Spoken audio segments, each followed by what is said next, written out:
All right, Scott, good news. Colby Plus has finally solved your lifelong booty dilemma. Dude, I am so excited about the Colby Plus booties. I've been excited about other gear before, but this one is kind of dear to my heart because it's going to keep me in the water when the water temperature dips below 58 degrees Fahrenheit or even 60 degrees Fahrenheit. That's sort of my cutoff point.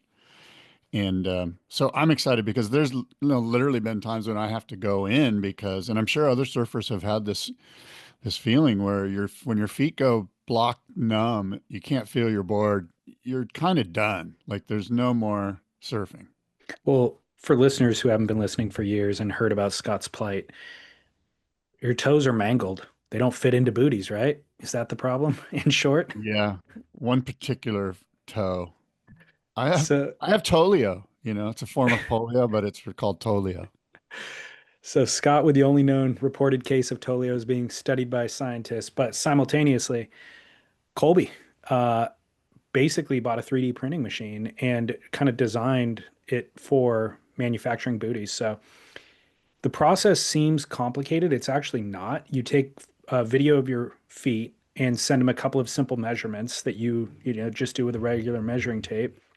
Send it to them, and they make a 3D. They 3D print your feet, and they're very very detailed and specific.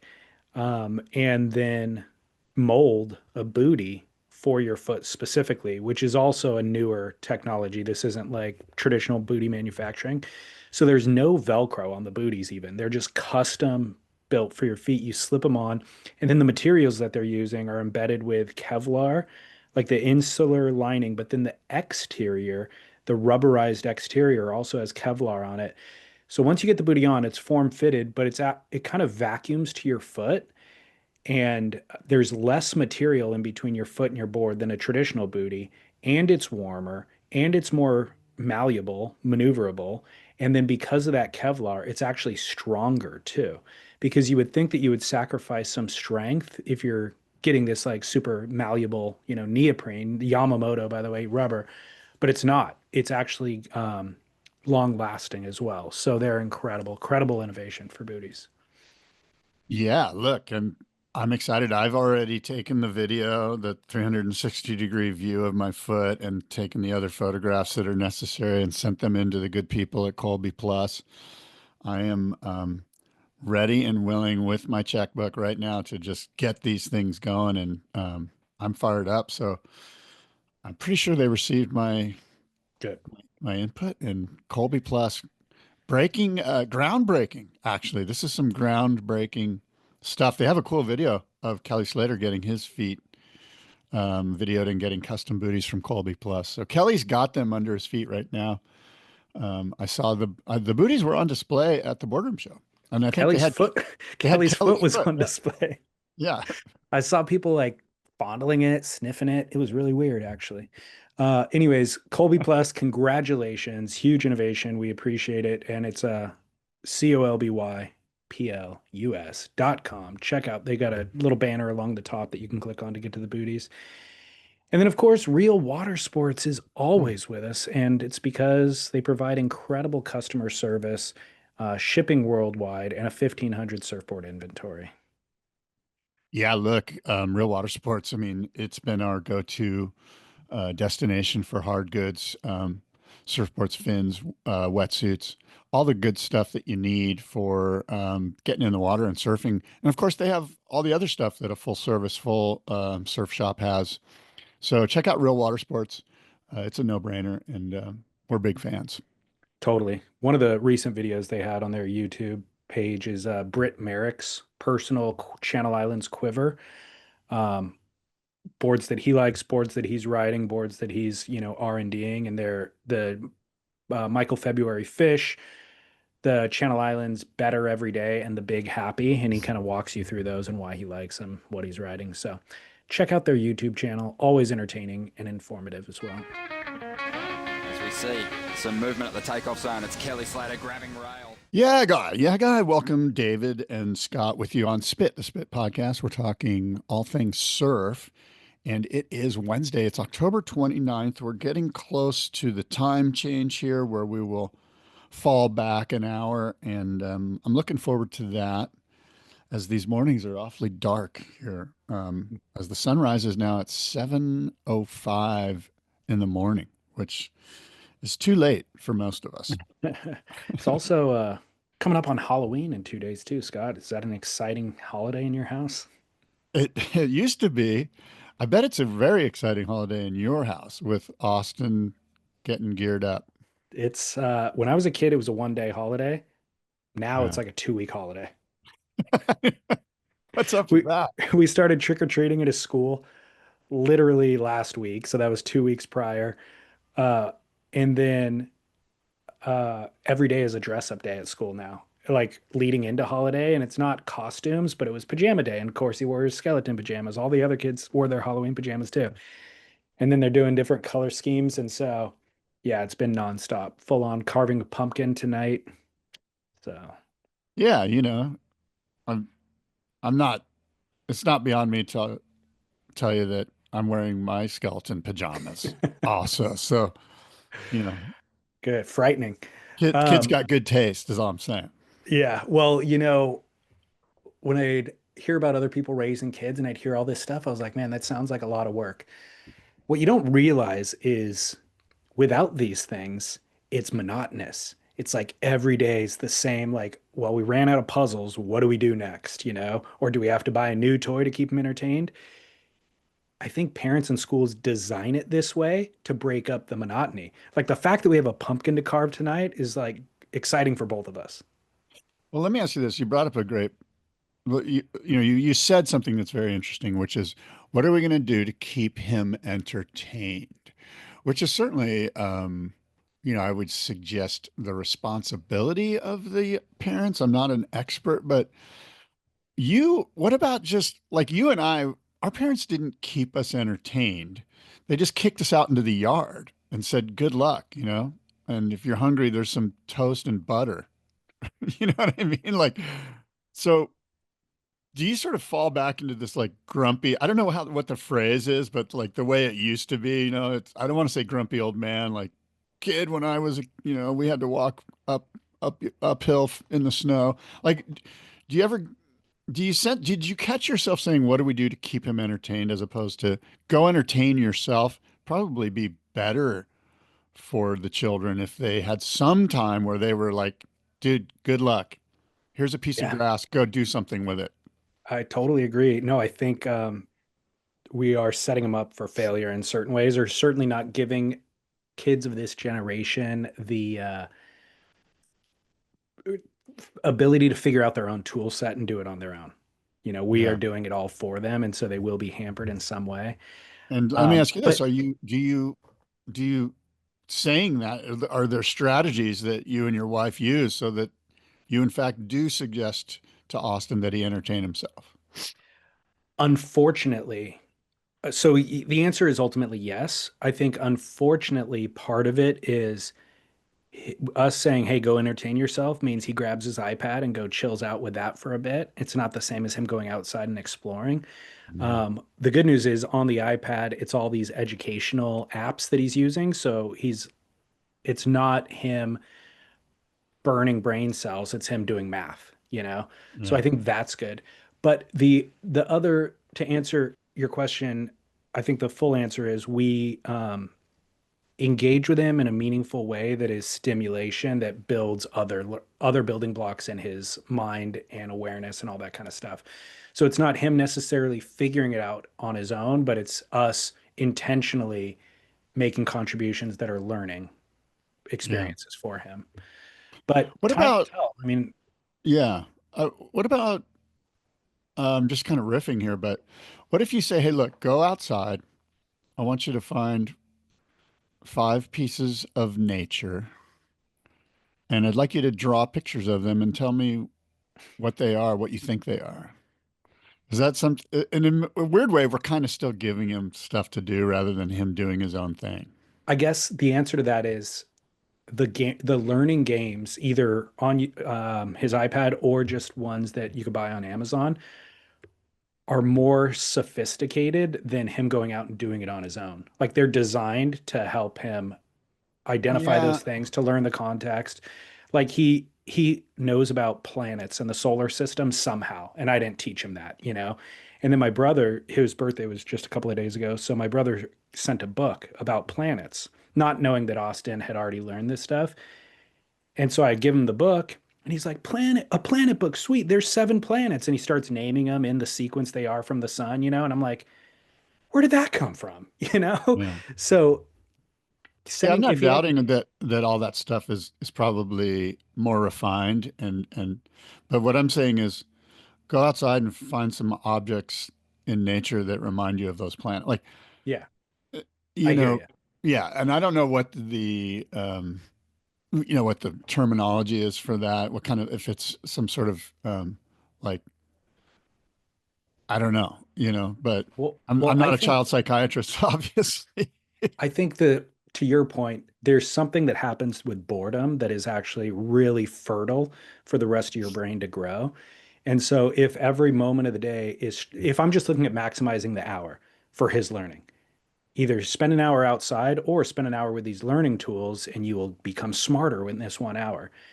I don't think that's exactly how it works. I think if he goes outside and spends an hour, part of it in boredom, that stimulates a certain fertility in his Mhm. learning Yeah, that then compounds later.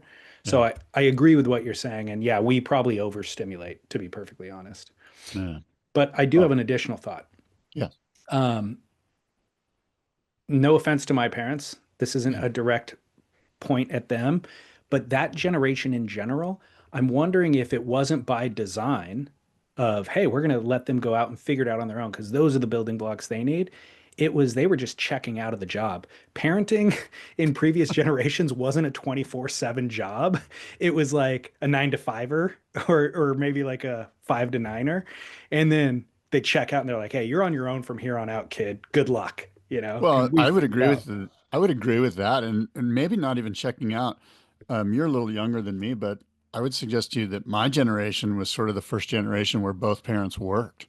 It was the Yeah. first time that my mother was going off to nurse while my father was going off into the Air Force, and it was like it wasn't that they were checking out; they were just like, "Dude, here's a bike. I'll be back at 5. Good luck." Yep. And that's because of the work situation. So it wasn't like a mom was there taking pills and drinking Chardonnay and just checking out. It was more like, I'm going to work. You know what I mean? Great point. Yeah. So we will see. Only time will tell. But the reality is, when Austin's an adult and has kids of his own, it'll the circumstances will be different then too. So Yeah, you got to exactly. be present, unconditional love, support, make I it do have a move. joke relative to my toe situation, my Oh, mangled toes. great. Let's hear So it. these two people, this guy and this gal, they're dating. They're out at a bar and they have a few drinks and they kind of hook up, and they go back to the guy's house, and it's getting hot and heavy. They're kissing and stuff, and he, it's moving to the next phase, and he starts to like they're undressing, and the guy goes, "Hey, look, before I go any further and take off my pants, I got to tell you, I've got really mangled knees. My knees are super mangled. They're like disfigured kind of. I've got this thing. It's called measles. It's like measles, but it's measles." And she's like, "Oh, okay." And he takes off his pants, and sure enough, his knees are mangled, man. They're just thrashed. And he goes to take off his socks, and he stops and he looks at her. He goes, "Before I go any further, I got to tell you, I've got my toes are really, they're all bloody, and they're not bloody, but they've just got these veins that are kind of popping out, and it's just my toes are screwed up. I have this thing called polio. It's like polio, but it's polio." And she's like, "Okay, whatever, dude." And and and then he goes to take off his underwear, and he stops and he looks at her and he goes, "One more thing. I got to tell you, I've got this situation down here." And she looks at him. She goes, "Let me guess. Smallcocks." That's my Tolio joke. I knew exactly where it was going. I just didn't know what disease he was going to reference Oh, in the pants. all right. That is Yeah. hilarious. Good one. No, I'll tell that one at Thanksgiving this year. yeah, there you go. Well, we've got a lot to talk about, but do we really? I mean, it feels like Yeah. E.A.S.T, the electric acid surfboard test that's the main sort of thing on my agenda here. I've got the situation at the Scottish Surf Contest. I got the Sharks Oh at my, Snapper. I've got the oh my God. longboarder who went absolutely berserk. Uh-oh. The French longboarder at the WSL event. Did you see that? No, Okay. this is Well, all we'll get good. into it. We'll Yeah, get into okay. it. Okay, good. But I agree with you. East with Michael February, totally different this year. Yeah, they kind of changed it up on us, right? I'm sure people that have watched this recent iteration of Stab's electric acid surfboard test have seen that Mikey February apparently, well, not apparently, but did say, look, I will be the surfer in this content that you create, but I have some parameters and really just one. I want to be the guy that picks the boards and picks the shapers. And that's completely different from in the past where it was really an anonymous board build. And then the surfer was given these boards and he had no idea who had made the boards. And so in this iteration, as I mentioned, Mikey got to pick the shapers and the boards on some level. And in the earlier versions, even the shaper didn't know the surfer that they were building them for. So it was a double blind test. Uh, so yeah, totally divergent from previous versions. But to be perfectly honest, I'm totally fine with it. Like initially, I thought, I don't like that this is different. But very quickly, I thought, this actually adds a lot of it is different, but it adds a lot of additional value because everybody's informed. They can make better boards for the specific surfer. The specific surfer is on a certain trajectory of his own evolution as a surfer and knowing what he wants to ride and how he wants to ride it. So being able to pick what he wants from the best shapers in the world, I think again, a different experiment, but a very good experiment still in its own right. Those are my thoughts. Yeah, I would suggest to you that I too was initially okay with this. I was like, cool, you know what? That's kind of the beauty of what they do is that they're they have the power to kind of change things on a dime and turn the situation and change the format and they're not super structured and this is one of those times when they rolled the dice a little bit and I think it's a good thing to roll the dice a little bit. Well, look, if you just try to do things based on the original conceit and you're having different surfers and different shapers, it then becomes a square peg in a round hole. The reality is they learn each time they go, and then each surfer's needs are different. And so being able to adjust the format a little bit per season, I think is actually really smart. So I think they did this is a great decision. Well, um, give me your thoughts on Sure. episode one. Uh, it's very difficult to live up to Dave Rostovich's season, to be perfectly honest. Dave's was a high. We knew it at the time. And coming into this, you have those questions.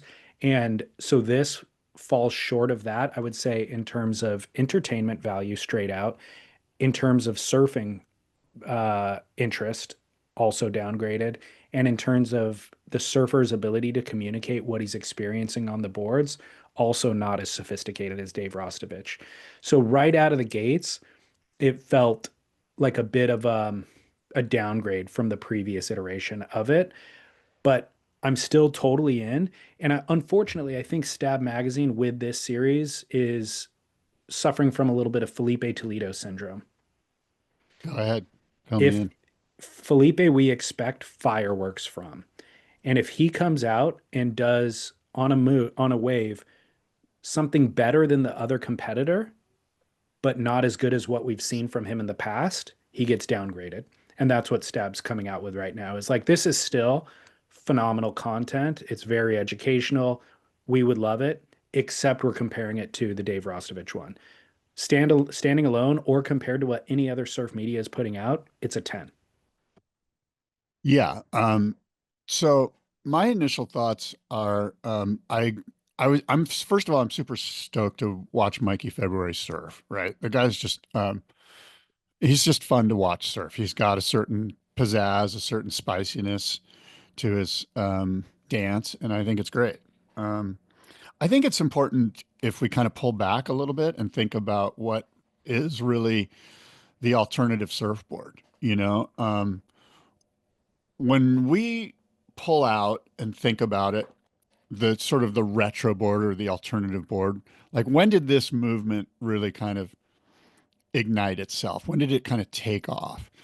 And when I think about that, I go, well, probably the late 90s, early 2000s with Tom Curran on the Fireball Fish at Bawa surfing massive Bawa, and then you can kind of think in that same vein like Litmus and Andrew Kidman and the Fish. It really kind of comes down to the Fish surfboard. That's the place where when we got kind of reignited with the Fish design, um, then everything was like people had a hard time sort of categorizing the fish other than just calling it a fish. And these other boards were coming out that were sort of offshoots of, hey, let's explore surfboards from 1970, which is basically what the fish is.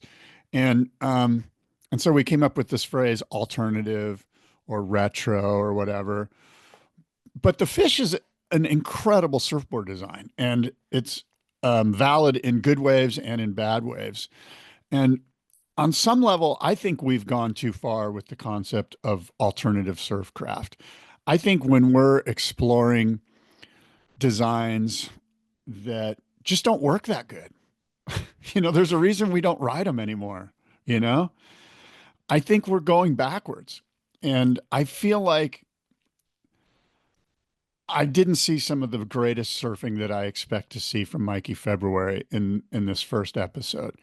And I don't know what to blame that on, but I'm wondering if you had that same feeling. No, I have thoughts on your feeling, but I had an answer for that feeling when I was watching it. Um, I expected Mikey to be able to adapt to those boards better than he did. But I had the same thought as you in that, wow, he's struggling. These boards are tricky for him to ride. The Simon Jones, unfortunately, has gotten lambasted in every one of these experiments. Uh, did I say Simon Jones? Yeah, Mm-hmm. Simon Jones.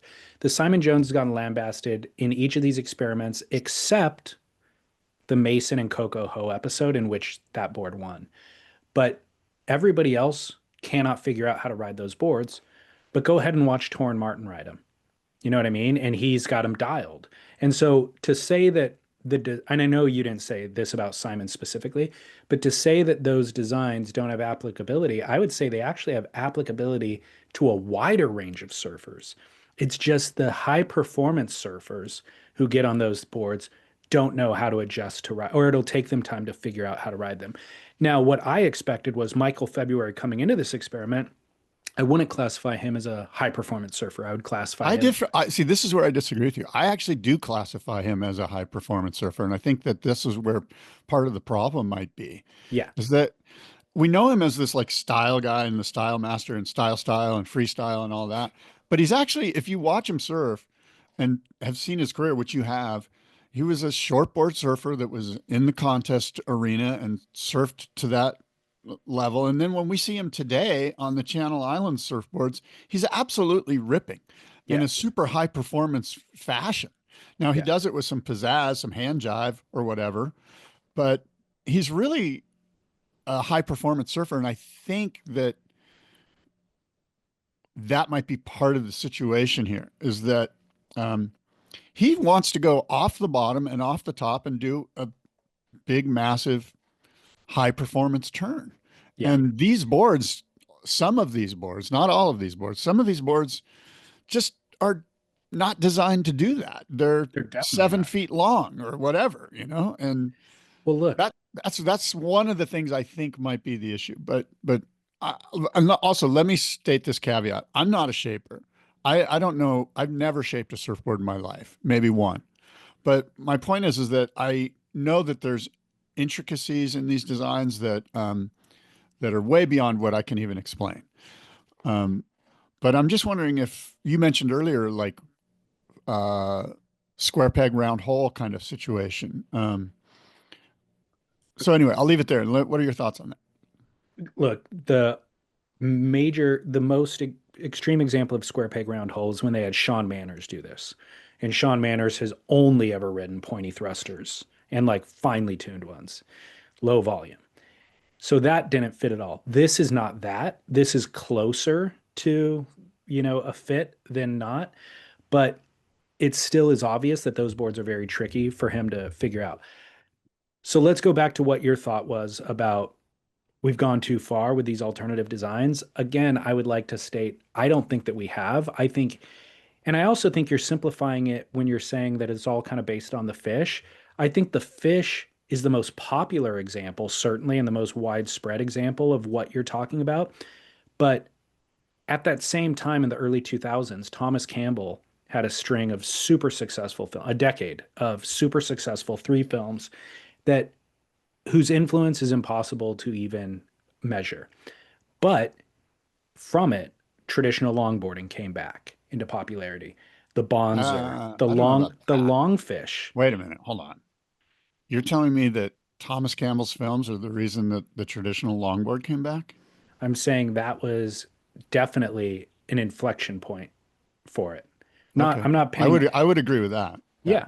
So the longfish, that Skip Fry and Josh Hall had been or was writing in the film, that kind of stuff. So yes, certainly those things didn't gain the mass popularity that the fish did, but the bonzer is one angle over here. And so there are these little subsects. What they're talking about with Barrett Miller, the Barrett Miller profile in this episode of East, single fins from the 70s is his angle that he's, and it's like that's such a specific little niche that he's obsessed with and that has an applicability, especially if you're riding them in Hawaii. But most people aren't going to be able to ride those boards. They're not going to take them out in Huntington Beach and have success on those boards. Michael February was very limited in what he could do on that board. But if you are into that thing and you're going to Hawaii, that's the guy you go to get that thing because that's his specialty. So I think they all have applicability. It's just a matter of how broad of a range of applicability do they have. And the fish has the widest level of applicability, and the Simon Jones a little less, and the Barrett Miller a little less, but it's important that those things are still all around and that they get like enough publicity that you and I can know where they're at when we want to grab them. Yeah. And I agree with that. And I would suggest to you that, look, a 610 twin fin round pin that Simon Jones makes isn't a big stretch design wise. Like it's a great board.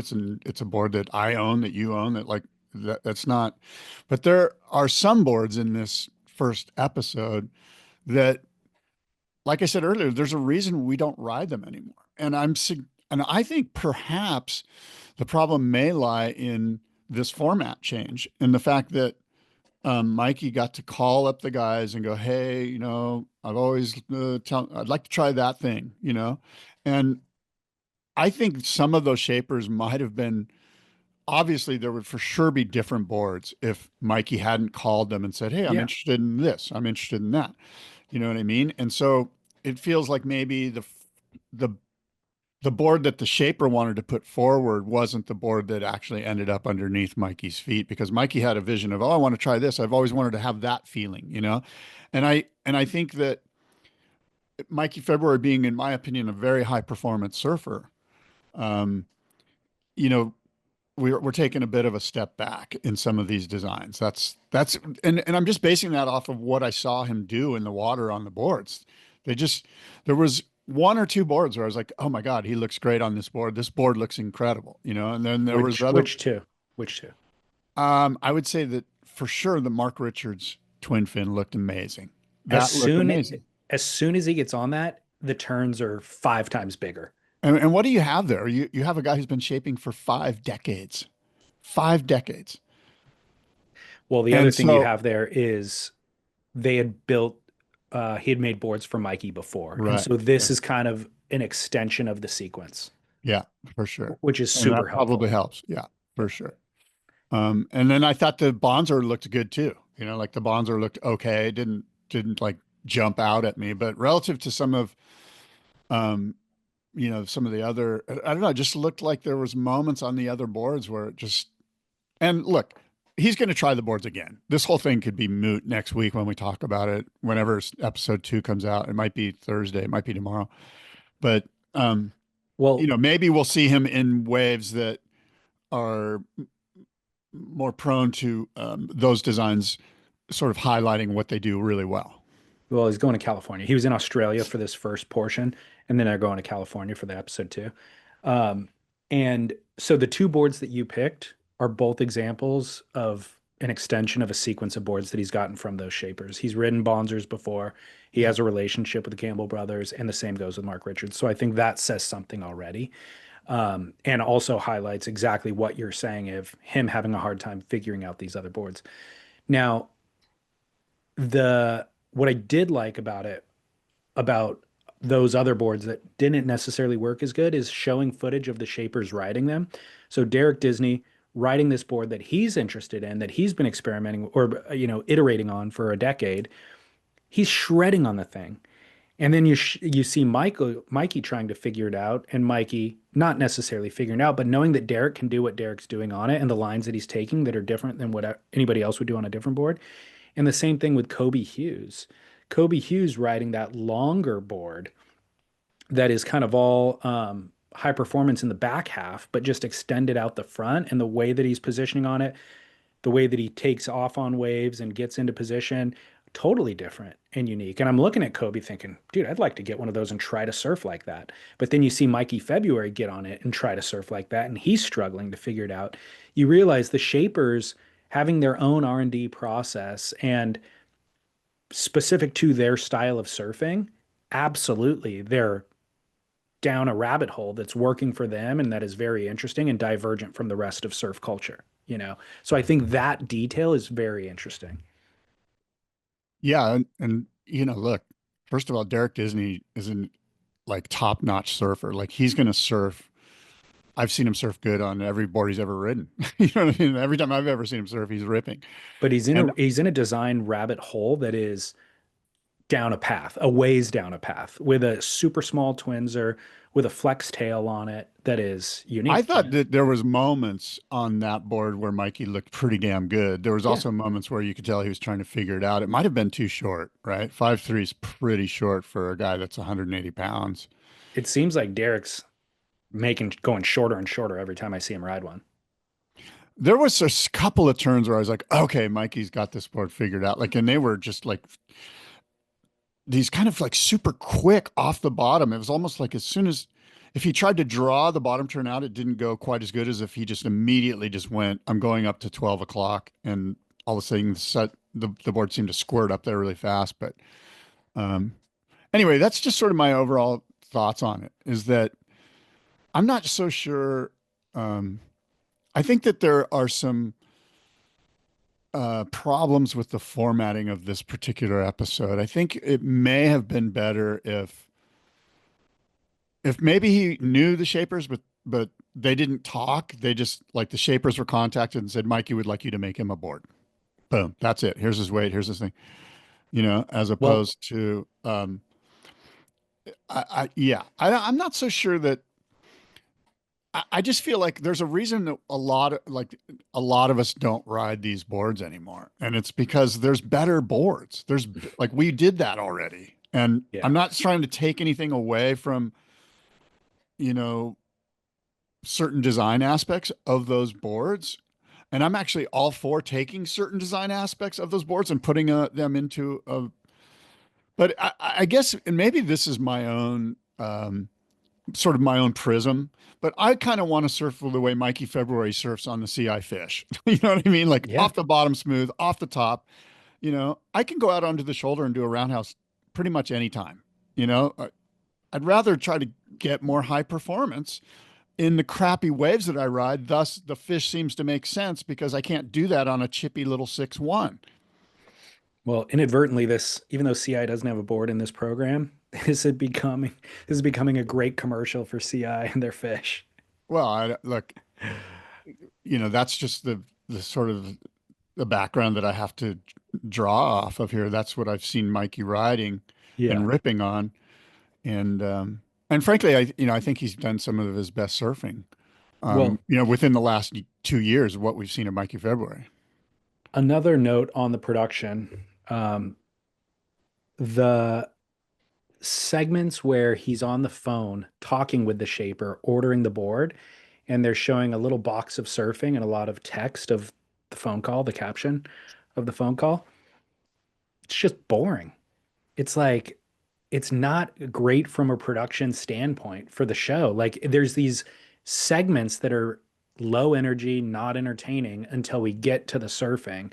And I kind of feel like Febs, as much as I like him as a surfer and I like his calm demeanor, it doesn't translate to entertainment. Like there needs to be some pizzazz in the coming episodes. They need to zhuzh it up a little bit. You know what I mean? Yeah, it's almost like Mike's such a nice guy. He's almost too nice, like it's hard for him to be critical. And I get it, sometimes that's another reason why the format, no, he knows who he's talking about. If he didn't know who he was talking about, he could go, I loved this board. It did this, or this board in particular was good for this, but it wasn't necessarily good for that. We haven't really heard any like critical breakdown of the surfboard design yet. It's just been like, oh yeah, I'm definitely going to give it another chance next time. We'll see. There's only one Well, board where he was there's two boards that he was kind of gushing about. And in some ways, maybe that tells us a lot about what he didn't like, because the two boards that he gushed about, the Pyzel Ghost and the MR Twin Fin, and I think the Michael Barrett too, I think he liked that board too, but Michael, no, did I Barrett say Miller. Barrett Miller? Thank you. Sorry, Barrett Um, Miller. My apologies. the ultimately, I think there'd be these 5 minute segments where it's him talking to the shaper, ordering the board, and then him surfing the board, and then him discussing the board for a few minutes. So a 5 minute segment on that board, I would get 30 seconds of like insight out of that and 30 seconds of really good surfing out of that 5 minute segment, And so, like I said, better than what anybody else is putting out there, but not nearly as insightful and yeah, just insightful as the Dave Rostovich one, where I felt like every moment of his surfing and every moment of his communication, I was like, wow, gleaning insights. I should probably watch this 2 or 3 times. And as you know, they basically even said that kind of like They the did. lead in. Mikey was like, dude, I'm being put in a tough spot here. Yeah, They're they asking totally did. me to follow up, an incredible TED talk. And I'm not necessarily the guy that does TED talks, Yeah. And that's basically what he kind of, which was not, they kind of said, hey, look, this is a tough spot for him. And because of that, we decided to change the format to maybe give him some more control over it. Yep. Totally. I feel like they did that too. Well, for the record, the boards written were Derek Disney Twinser that he calls a Zorn, the McTavish Plastic Fantastic, or I'm sorry, Plastic Machine, which he very much struggled on, but kept referencing the Stephanie Gilmore video that McTavish put out. And Stephanie Gilmore was absolutely like having a field day on that board. So Febs aspires to level up to where Stephanie was at and looks forward to riding it again. The Bonds are 5 fin, different than the 3 fins that he'd ridden in the past. The Kobe Hughes, I forget what he calls that board. The MR Turbo Channel Twin. So this was an iteration on twins that he's been doing for decades. He had forgotten apparently that used to put channels, directional channels in the twin fin back in the 80s, and he saw a photo of it on Mark Richards saw a photo of it online. It's like, oh my God, forgot that we even did that. Maybe we should try that again. So this is a version of that, the turbo channel twin. Simon Jones, the remote location is what he calls this board. Barrett Miller with a single fin swallowtail. Pyzel with a ghost. John Florence has ridden to great fame and acclaim in previous years. And then Alex Nost made a board as well, and I forget what that one was called. The model I name. think it was a Twinser, but like a longer Twinser. But Okay. let's, you know what? Let me take a quick break and get my dog out of here, and then I want to come back and talk a little bit more about this. Hold on. Yep. Sounds good. Welcome back. Welcome back. It's Spit, the Spit Podcast. David Lee Scale, Scott Bass, coming back from break. Back with Mike February, the Electric Acid Surfboard Test. By the way, shout out. He was at the boardroom show all weekend, a couple of weeks ago. So we got to hang with him Yeah, all week. And anybody who attended your famed boardroom show got to hang with him. super cool guy, and I absolutely love the way he surfs.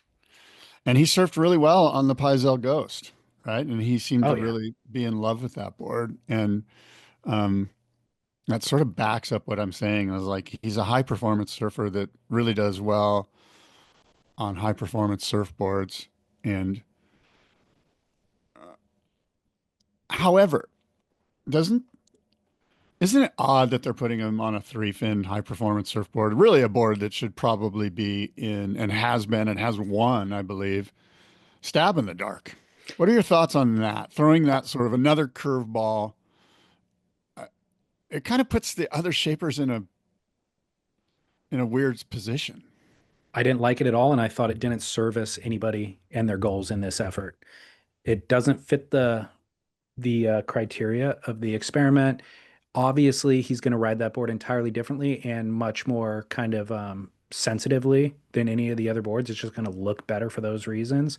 So, and it's great. Like, I'm glad that he got a ghost and he surfed good on it. That's great for Paizel. That's great for Febs. Doesn't service this thing at all. See, I think in some level, when you ride a high performance tri-fin, you're surfing in good beach break waves that are hollow or wherever. And then you're like, oh, the waves aren't so good. Let me go to my other boards that ride in crappy waves the same way I want to surf when the waves are really good. And I think that's kind of, and again, this might be too much of my prism on this, but that's sort of the way I look at my, for lack of a better phrase, alternative craft. I just want to surf the way I would be able to surf if the waves were good on this board because the waves are not good. Yeah. So I'm gonna get a little wider, a little more foam. I'm gonna put two fins on it. And I feel like we're kind of getting away from that and just going to a place. And there's nothing wrong with experimenting with older concepts, but again, under the prism of I want to go down to the bottom, do a super smooth Tom Curran bottom turn and an incredible top arc and just have tons of speed and go do it again and then do a massive roundy figure eight. Like we want to do that. I mean, there's guys trying to do that on their 9.2 longboards, because the waves are 1 foot, although there's probably some nose riding involved. Maybe I'm going too far down a divergent path, but I don't know. I feel like the whole purpose, if we really go back to what an alternative surfboard is, it's the fish. And there's a reason. And it's because it works good in crappy waves and it works good in good waves. And anyway, I guess we're backtracking at this point. I think Michael February owes you and I a huge debt of gratitude. I don't know about that. What for? Because I remember being around your kitchen table 8 years ago, probably recording a podcast, and he was on tour at the time, and us having a whole segment kind of analyzing like, what is this guy doing on tour? Like, he's clearly talented, but he should not be on tour. Like, if he doesn't air, it doesn't quite look, as impressive as anybody else's airs. These boards look too small for him. Like, and I felt bad at the time because we have friends, he's riding Channel Island shortboards on tour at the time. We have friends at Channel Islands. I would just like, I don't want to like call the guy out, but he just shouldn't be on tour. Well, he didn't requalify that year. And look at the back half of this guy's career. He is shining. He is far more popular, more, admired in the back half of his career since he's been off tour than 99% of the surfers who are on tour. And that was because we called him out when he was on tour and said he should get off and focus on something else. Well, that's a feather in our cap. I think that's a bit of a stretch, but okay. I will say this. There are guys right now, and you have your list of guys, and I have my list of guys, and they might be the same, that I want to watch surf. And Mikey February, Tosh Tudor, there's guys and gals right now, Katie Simmers, that I'm excited to see. And Mikey February's in that list of guys because we get so much stuff coming to us on Instagram that, there's only certain people that will stop and go, okay, I'll check this out. You know what I mean? Totally. Completely agree. And he's on a lot of people's list when you hear them say, who do they want to watch? He's the guy a lot of people mention. And this episode, just for me, I didn't see spectacular surfing from him except on the MR twin fin. Yeah. And it kind of reminds me of, when Dane Reynolds did his electric acid surfboard test, Totally. there was boards that were just like, that's not how Dane surfs. And so it's almost like this weird, like, it's kind of like maybe we should have dropped the mic with Rasta and just said, that's it. It was good while it lasted. And we'll have to take, the Vans marketing dollars and come up with a different way to expose that. Look, I think it still has applicability. Who's the next guy? The Oh, by next the way, hold on. surfer? let me just say this. I know through the grapevine, I've been talking with some people. They're not finished with this episode yet, with this series. They're going to Hawaii to film right now. I think he might be on his way, or he might be there. Oh, they're not finished filming it. Yeah. Okay, cool. So we don't even know Yeah. who the winner is yet.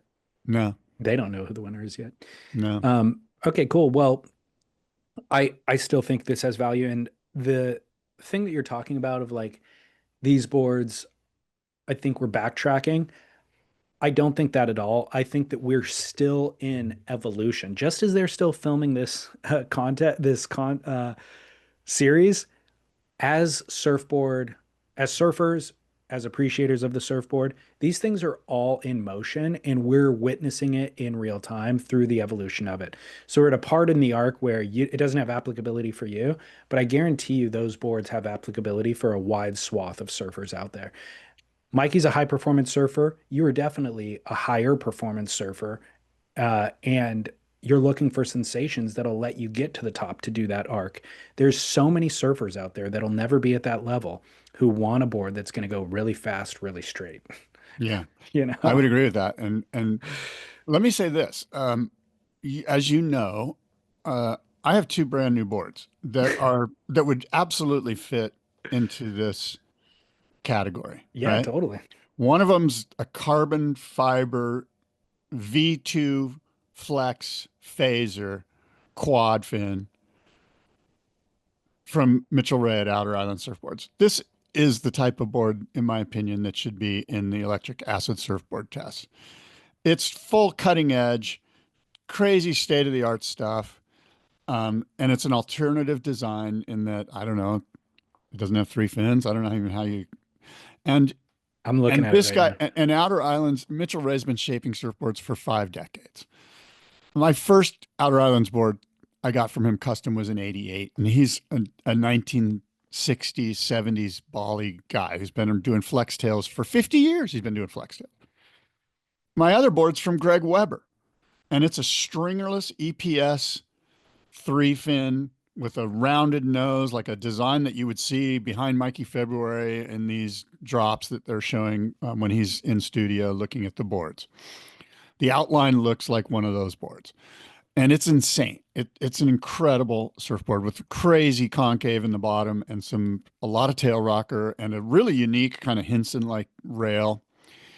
Two totally different boards that I'm absolutely in love with both of these boards. And I don't sense that some of the boards I saw in episode one are thought through enough or are cutting edge. Like I just think that Gotcha. you said the word we're still evolving. I think in some of these designs we're not evolving. We're actually Gotcha. we're devolving is what I'm I, suggesting. I see what you're saying, where the two boards that you're riding are um, experimental, moving forward in our design thoughts and progression. Some of the boards that they're riding in this experiment are from the past without any modern updates. And I mean, look, they explain the theme of the episode is past, present, and future. So I guess those ones that you're talking about are from the past specifically without any of the modern updates. Yeah, and look, more will be revealed. Um, Let I me just ask you, can't wait to see more spicy, spectacular Mikey Febs surfing and not, um, you know, what, you know, again, we're belaboring it. yeah, we are. In the Mitchell Ray carbon fiber one, there's kind of the glossy panels that come up Yeah. in the V. Does the where that gloss is, does it also change the contour of the bottom? Or is it just the No, that's just aesthetic? a photograph that makes it Okay. look like that. That's not the case. But but that V, those are stringers that go to a V. So the back half of that V is EPS, the front half is poly, Got it. and So the yeah, middle wedge is the middle all wedge EPS. and that creates the flex. Gotcha. Yeah. Well, the EPS is stiffer in general. Well, I'm Maybe not, it's a again, I've lightweight never EPS. shaped a surfboard. And so on some level, I need to stand back and go, hey, I'm just, I don't want to sound as if I'm a complete expert because I'm not. I'm just another consumer like everyone else watching these episodes. And Can yeah, you share thoughts? Your time. You're now the test pilot in this electric acid surfboard test. Can you share your thoughts on the Greg Weber? I haven't heard you talk about that, or have you gotten many sessions on it? No, I have. I've gotten some insane sessions on it, and I'm super stoked on it. And so it's 6.6, and it's got quite a bit of volume. It's probably 38.5 liters, maybe. Yeah, Wow. I know. And this was a board that I was like, I'm not gonna like this board. Like I picked it up, and I was like, it's a lot of surfboard. And I turned it. It has 5 boxes. I made it a 3 fin, and I wrote it in some pretty good, not huge, but just like 4 to 5 foot wintertime surf. I'm just blown away by how killer it is and how Hmm. good it surfs and how solid it feels under my feet. Dave Rostovich talked about sort of a disappearing surfboard, the board that's works so good that you don't even know it's there. It sort of becomes one with your feet, and you're doing turns because you see a place on the wave you want to go and it goes there. And both of these boards that I have now are doing that. And I'm in this place where it's like, which one do I ride?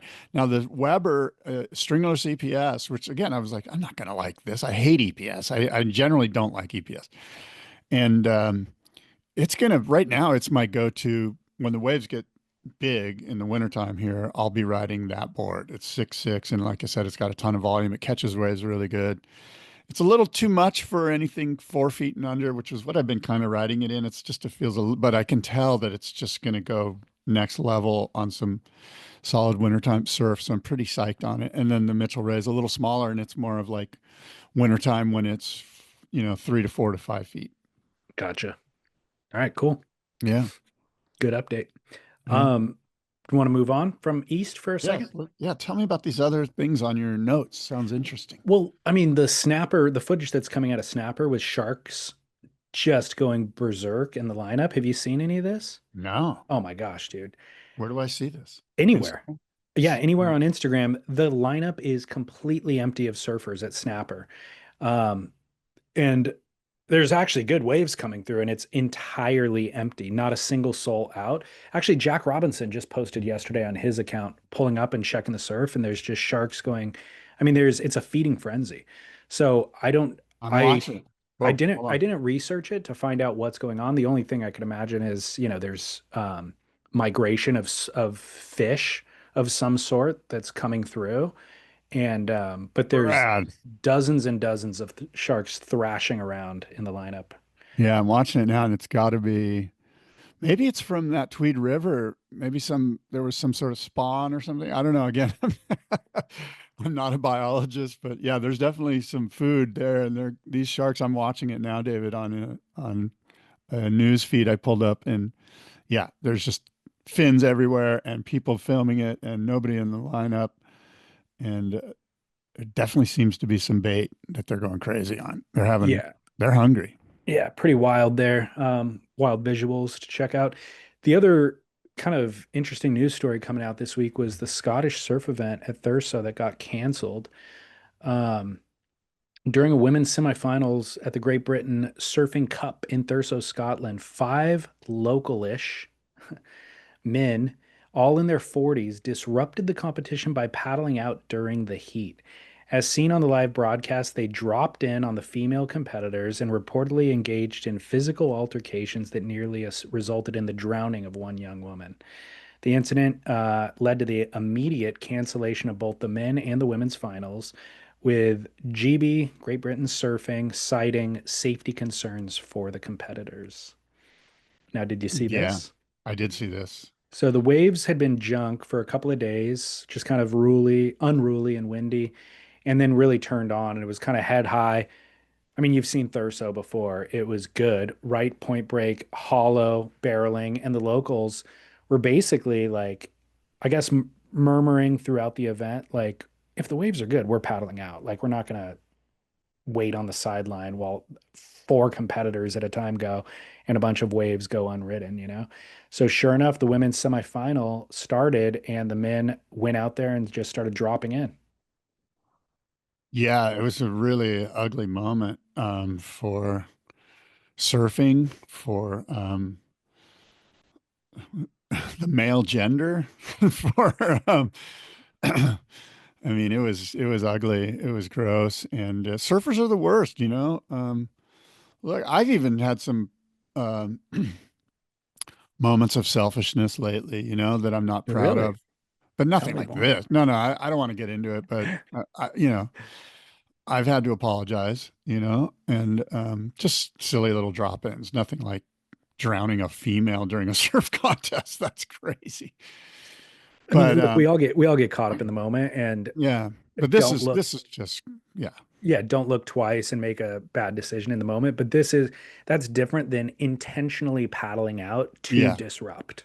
right, exactly. Intentionally paddling out to disrupt is just it's a sad statement on humanity and it's a weird thing. These locals, I can't speak for them. I imagine they're like, look, limited resource. The waves don't get, I don't know Thurso, but I sense that it's either really good or it's nothing. Like there's no in between, And so when it's really good, they're probably like, hey, this only happens. I don't even know how often it happens, to be honest with you. Is Thurso consistently good? I don't know. But I I don't know sense either. that when it's all time, they're just like, what's going on here? And Well, I'm not in any way, condoning what they did. I'm just trying to get into their heads and see what would make them. And why was it specifically just a women's event, or did they decide to do this during a women's heat? the women's semifinals were the next one up, and so they were the ones who paddled out at that Mm. time. So it wasn't intentionally on women specifically, I don't believe. But Surfers are here the worst. they are. So here's what's crazy about it. Uh, it doesn't solve the problem. Like the locals, well, first of all, the surfers were inferior surfers to the the female surfers. So that's what's embarrassing about it is I think That's that there interesting because does that mean that if you're good, you can do it? no, but if you are local and you go out there and you sit deep and you drop in and get this crazy shack in front of everybody and then you kick out, that'd be something. This Right. wasn't that. This was girls taking off deeper, bottom turning, going up to do a top turn, and some dude barely getting to his feet and stumbling down the takeoff. It's freaking embarrassing. So it's like, my problem is so often, like, I see a value in order in a lineup and localism to a certain degree in certain situations and enforcing rules that make it safe for everybody else and keep a certain hierarchy. There's value in that. Unfortunately, what happens is those who choose to become enforcers are the exact people who shouldn't be enforcers. And so these guys paddle out, make a fool of themselves, basically, and it doesn't service what they're trying to do. So it doesn't solve the problem. You guys aren't getting pitted. So you're saying, I'm going to paddle out when the waves get good. Well, you're going out there and you're not doing what you want to do in good waves. You look like Barney's next to the girls. Uh, and it also leaves a bad rap on this spot and the entire local surf community. So that also doesn't service your goals of getting able. And then also imagine being the dad of one of these girls. If your daughter's worked hard, she's gotten to this point in her, whatever, she's made the semifinals, you're sitting on the beach, and then you see a 45-year-old dude snaking her and dropping in on her. I'm gonna whip ass when they come in. You know Oh what my I God, be mean? careful. Like, Be like careful. I That's happened before and it didn't end well. well, that is ultimate. Legally. But you get my point is these guys, these local quote enforcers who are trying to, whatever ideology they're operating under to try to go Yeah. service what they're doing, they're Yeah. not doing what they're doing. Yeah. They're not surfing up to the ability level. They're looking like a fool in front of these girls, and then they're giving bad rap to everybody. Then they're going to come in, and it's going to end in a physical altercation, which inflames the situation even further. Yeah. All bad news. You're drawing Yeah. attention to the spot. This is now the biggest news story of the week. It's all Yeah. bad news. So their intention, they executed so incredibly poorly that it just undercut all of their efforts entirely, is kind of my Yeah. problem with it. Yeah. Now, additionally, what has ended up happening in the last 24 hours is um, it's getting fingered at one guy named Ian Batrick, who's Mm. pretty well known, lower profile, but pretty well known surfer, originally from New Jersey, by the way, who is living there in a van in Scotland, and he's Uh, committed to surfing great waves by himself all the time. yeah. So fine, that is what it is. Yeah. But he was one of the guys who paddled out. So decidedly not a local, first of all, because he's from Jersey. He apparently wiped out. This was on the broadcast, and you could find the footage still. I think on Yeah. his account too. He apparently took off, wiped out, got tangled up with a surfer. She ended up getting pinned to the reef and not almost drowning, quote unquote. So it was all being fingered at him that he did this intentionally. It turns out that girl is Leela Skinner, who is the daughter of 12-time European surfing champion Ben Skinner. Oh, And so now it's like, Ben's a big boy. exactly. So Ian, and it was kind of implied that it was intentional on Ian's behalf, that he did this intentionally. And he took to his Instagram account yesterday and left a big apology saying, first of all, this was not intentional. But second of all, it was absolutely my mistake. Like, I went out there to surf good waves. I got caught up on that takeoff. We ended up tangled. I didn't even see that she was in the way or in a position. We ended up getting tangled after the fact. My mistake, totally on me. He's accepting blame. But, and then people were like, ripping him apart basically just because he shouldn't have been out there in the first place. So Yeah. that's kind of this additional thing that's happened. But it's like, you guys, you could have just waited 2 hours and the contest would have been over, the lineup would have been done, and then you could have gotten your waves. Now everybody's talking about your spot and you're getting a bad rap because you made terrible decisions along the way. I guess I just don't understand I'm in my 40s. These guys are in their 40s. I don't understand being in my 40s with all of my responsibilities and obligations and somehow being able to devote the time and attention to going out and disrupting a contest of girls in this way.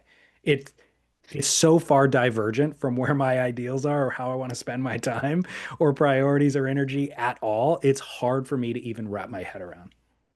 Yeah, it is. It's, it kind of comes down to this absolutely selfish nature of this thing that we partake in. It's hideously selfish, generally speaking. There's limited resources. Our entire identities are caught up in being involved in this pursuit. Everything, it just comes down to ego. It comes down to the really gross side of self. And like I said, I get caught up in it. Everybody, you've been caught up in it. We've all been caught up in it. And what really is required is some introspection, and the ability to kind of go, wow, is this really who I am? Is this what Where I you're want look to be? where you're looking at a surf contest thinking, I want to paddle out. I'm 45. I want that wave so bad. I'm going to paddle out in the middle of this organized event that obviously people have spent a bunch of money on and there's permits for and all this. I'm going to paddle out as a 45-year-old and make this my hill to die on. Yeah. And then, I'm going to and show then, them. and again, if you're some savant, if you're Clay Marzo and you go sit deeper and get a crazy shack and get blown out and everybody goes, whoa, okay, that'd be one thing. Even that wouldn't be justifiable, but that would be one thing. But to stumble to your feet and end up pinning a girl to the reef as a result of it, I mean, where did things go wrong? Well, what's funny is like this reminds me of Malibu kind of because I've been in numerous events at Malibu when it's pumping in longboard contests. And there's a couple of locals that just paddle out and they'll sit pretty deep. Some of them will even connect occasionally from second point all the way through to first point. And they're such locals. They're such, like, they have established themselves so thoroughly in the lineup there over decades and decades and decades that the guys that are running the contests are kind of like, oh, well, you know what I Yeah. mean? And those guys, by the way, they're not dropping in on guys. They're usually behind the guys, screaming at them to get off the wave because they're ripping it and they're doing their deal. And you and I Yeah. both know who these people are. I'm not going to throw them under the bus at this moment, but if you know, you know. And I don't sense that at Thurso. Thurso probably doesn't have an established decades long group I, of regulars there that are I that think have they the I don't even know if you can have the authority to do this, but yeah, I think there is a version of that there. I don't think those are the ones who paddled out in this and made this decision. Again, it's often when these noise stories come up, it's somebody choosing to be an enforcer who's just a bully.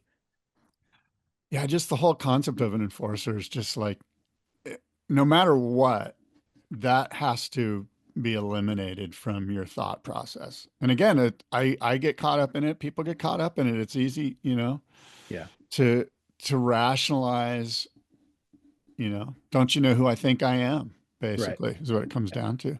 Um, what did Ben Skinner have to say about all this? I haven't heard his commentary on it. This is all like within the last 24 hours, Yeah, 48 hours. yeah, Well, anyways, more to come on that. I'm sure he will have something to say. And longboard news. So this, I got sent this a lot of times. This is kind of silliness, but the WSL ran an event at Abu Dhabi. yes, Joel Tudor, of course, had thoughts on this, which was yeah, which were was basically they're running the machine at the lowest setting for the longboard comp. This is a professional longboard comp. Why are they running it at the simplest setting, to showcase the best longboarders in the world? That was Joel's take on it. But the guy who ended up winning the event, his name's Edward Del Perro, and he was yes, on he was on the deck. I want to say the sand, but I don't think there's sand there. I mean, there's tons of sand in Abu Dhabi. There's not at the wave pool, I don't think. But he's on the deck, on the teak deck, yeah. and they announced the winner, and he has a full freak out celebration, but in the most aggressive way possible. And even Kelly Slater was chiming in the comment section, like, I'd hate to see what he looks like mad, basically, because he looked irate that he won the contest. Yeah. And so the commentary of a lot of people that were messaging me was just like, what a contrast from the way that longboarding exists in all of our minds and Like, what should be the legacy like, of longboarding. like Skip Fry at Coho or something like that. This is the exact opposite of that. This guy is like, I don't know if he's sponsored by Red Bull or what is going on here, but he is having a meltdown of Kanoa Igarashi winning the US Open or Italo doing something Yeah. proportions. Like it was pure comedy, actually. Surfers are the worst. Oh my Yeah. God. Yeah. Yeah, I don't know. I don't know what to tell you about that other than I don't, I seriously, look, I've surfed in tons of longboard contests and I think there's a place for, you know, fun club community events. I think, and I do think that there's something to be said for crowning a world champion, but I don't know. Longboarding and competitions, I don't know, like I think I, it can only really happen at Malibu, in my opinion, or somewhere like maybe Pavones or something, or I I just think guess the wave pool, it does seem kind of plastic fantastic a little bit. I think this moment crystallizes for all of us who have that um disparity between surfing and competition in our minds. Like surfing should be, free form expression of one's own whatever. Yeah. Contest by nature has to be objective and structured. And so how do you fit these two together? And it's very difficult. There's far more of it not fitting than the moments where it does fit, Yeah. and often the best surfer in a given event doesn't win the event. So it's just really difficult to fit these things together. Yeah. This moment was the crystallization of that. This moment of this guy acting like he's incredibly angry and he's going to go out and fight in an MMA fight right now. That was the expression and the energy that he was giving. How do you How does he surf? I never watched a single wave of him. I'd never heard of him before. I didn't watch a single wave from this event, and I'm not going to. The only reason this event even made it into the headlines was because of the epic meltdown. Um, and that's just to say, like, I guess there's certain things in the world, like if you won a rugby match, maybe you'd be angry when you celebrated at the end of it. Like, there's certain things that are this high octane, testosterone driven energy that you would need this big dump at the end. How did longboarding in a wave pool get to the point that it would elicit that level of intense anger out of Yeah. somebody, Are they wearing leaches too? Like, that would I don't just know, really be dude. I the didn't watch cherry it. on top. I really didn't watch it. So, anyways, moving on. Congratulations, Eduardo Del Perro, by the way, on winning that event. Um, Hold on for just a sec. Hold on. okay, okay, okay. Okay, thank you. I'm back. All right, welcome back. Final kind of thoughts for this week. Hmm. Billabong released a video a week or two ago about an East Coast tour they did, visiting surf shops and that. But incidentally, they were at they stayed at Real Water Sports Waterman Retreat. So shout out to Real Water Sports for making an appearance in the Billabong video. But I started by seeing it all started by me seeing Instagram clips of Joel Parkinson surfing in the Outer Banks prior to when the swell really arrived, and it was like knee high. And my first thought was like, sad. Like Parko, your surfing deserves like a better canvas. Like, it's sad to me that you're sitting here going on an East Coast tour, doing your marketing PR for your sponsor.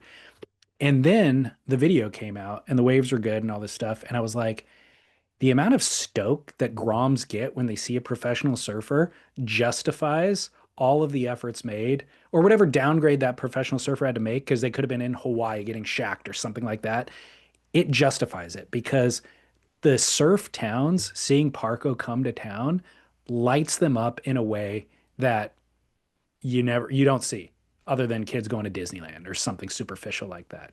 Like Yeah, it's incredible. So yeah, good on Parko and Billabong for getting the team together and doing the tour.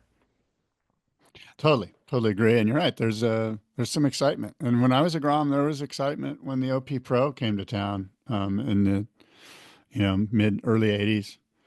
That was a big deal. Before to see Shane Horan, to see Rabbit Bartholomew, to see all those guys, Tom Carroll, those guys when they came to town. It was when you were 20 years old. It was kind of a big deal. You know, Man, and even I mean younger, these kids, it's impactful, pivotal moment in their life. And the way that Parko, of course, surfs is also like something to take notes on. So having that come into town is pretty incredible. So shout out to that crew. for sure, for sure. And congrats to Real Water Sports for making that appearance in the film. And of course, Surfrider Foundation for any beach. I mean, geez, these guys are collecting. I mean, like I said, that beach report that they released from last year, they collected almost 400,000 pounds of trash in last year off the beach. Wow. So they're doing not only beach cleanups, but, you know, oil drilling legislation against oil drilling, like big picture stuff that'll affect future generations and the health of the ocean. And of course, as a result, the health of humanity, because we need the ocean. They are doing this work day in, day out with scientists, with lawyers, and beach volunteers cleaning up trash. So become a member at surfrider.org. Yeah. All right. Surfrider for sure. Um, Musty Moment presented by Treeswax, treeswax.com, 20% off if you use promo code SPIT. You get a guarantee online, money back guarantee online. Ryan Burch's Instagram account, he just released a new video, him talking through surfboard designs. This is his own electric acid surfboard test. Um, but the account they've been updating, just the account is the must see moment. But this video recently is a 30-minute video of him surfing and discussing. It's absolutely worth your time. But the account itself is also publishing content more frequently now. They're really making an effort, I think. So Burch is somebody whose boards were hard to get and whose like surfing we didn't get to see enough for a long period of time. And it seems like he's at a point now where he's comfortable fulfilling orders. He's kind of automated some of it through, I forget what he's calling it. Oh, the lamb line. He's got a range of boards that are machine cut and now more readily available. He's calling the lamb line. So boards are now available, and then content is now kind of more accessible as well. So that is my must see moment, the Burch YouTube channel. Yeah. I'm watching him rip right now. And guy's incredible Great to surfer see. shaper Great person. to see. Yeah. And then Duke of the Week, I think, can only be one, John Peck. Oh yeah. Sadly, yeah. John Peck passed away. I think he was 81. Is that Oh, right? really? Okay, cool. I don't know. I could be wrong. Again, I want to say he was 81, but I did read, Matt Warshaw put out a nice long sort of history of John Peck as a surfer and a human. And I have wonderful memories with John. John's a dear friend of mine, and we hung out at surf contests a lot. And at Cardiff Reef, he surfed Cardiff and Swamis, of course. And he was he was a force in the water, man. Even when he was older, like, the guy got his waves.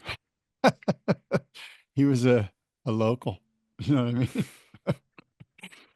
Any stories to tell in No, memoriam? no, just no. Actually, I don't have any. My best memories of him are in the parking lot, just chatting, kind of deep discussions that had nothing to do with surfing, that had everything to do with sort of the cosmos, if you will. Yeah. Great figure. I mean, look, surfing, we love him. How many great figures there are in surfing, and he is absolutely one of them. Yeah, he's a classic. And rest in power. Yeah. Duke of the week. Good call. All right. Well, look, David, until next time, adios and aloha.